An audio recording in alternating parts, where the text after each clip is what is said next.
La femme du fossoyeur. Ce long métrage a permis au réalisateur somalien Khadar Aïdérous Ahmed de remporter la plus haute distinction au FESPACO 2021, Festival panafricain du cinéma et de la télévision de Ouagadougou. L'étalon d'or du Yenenga de la 27e édition du FESPACO lui a été décerné. Le prix de l'étalon d'argent est revenu à la réalisatrice haïtienne Jessica Geneus, dont le film Freda était en lice au 74e Festival du film de Cannes. L'étalon de bronze a été attribué à Leïla Bouzid de la Tunisie pour son film Une histoire d'amour et de désir. Ce festival a marqué par aussi la jeunesse de metteurs en scène, mais aussi par le genre. Les femmes sont très présentes et dans cette édition, dans toutes les sections, que ce soit dans le court-métrage, et vous avez vu comment le nombre de prix qui a été remporté par les femmes, et ça c'est important.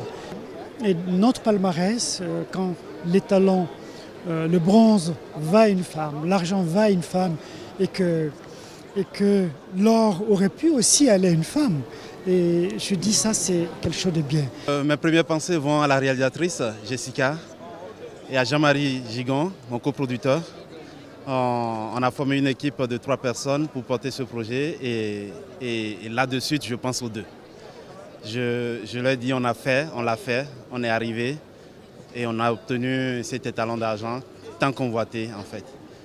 Parmi les prix principaux décernés à l'occasion de cette grande messe du cinéma panafricain, le prix Thomas Sankara, revenu à l'Égyptien Mohamed Hedr, le prix spécial CEDEAO de l'intégration pour le meilleur film ouest-africain décerné à Boubacar Diallo du Burkina Faso, Aïcha Maki du Niger s'est vu décerner le prix de la meilleure réalisatrice ouest-africaine et le prix spécial femme ambassadrice de paix. D'autres festivaliers dont des femmes ont été aussi honorés. Le FESPACO est un festival de renom qui continue de mettre en avant des talents africains, de nouveaux cinéastes. Et je pense que les jurys jusqu'à présent ont réussi à nous faire ressortir tout ce qu'il y a de bon dans la sphère cinématographique en Afrique. Personnellement, je suis ravi de la sélection, tant bien que certains films que j'ai préférés n'ont pas remporté de prix. J'avais une préférence pour les 3 Lascars de Boubacar Diallo, étant donné que les comédies remportent rarement les talons d'or. En second lieu, j'avais aussi comme favori Lingui, les liens sacrés de Mahamat Saleh Haroun, qui avait reçu de bonnes critiques lors du dernier festival de Cannes. Donc tout portait à croire que ce réalisateur remporterait la compétition.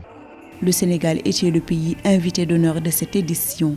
Il a raflé 4 prix spéciaux, dont le prix du meilleur documentaire attribué au film Marcher sur l'eau, portant sur la problématique du réchauffement climatique.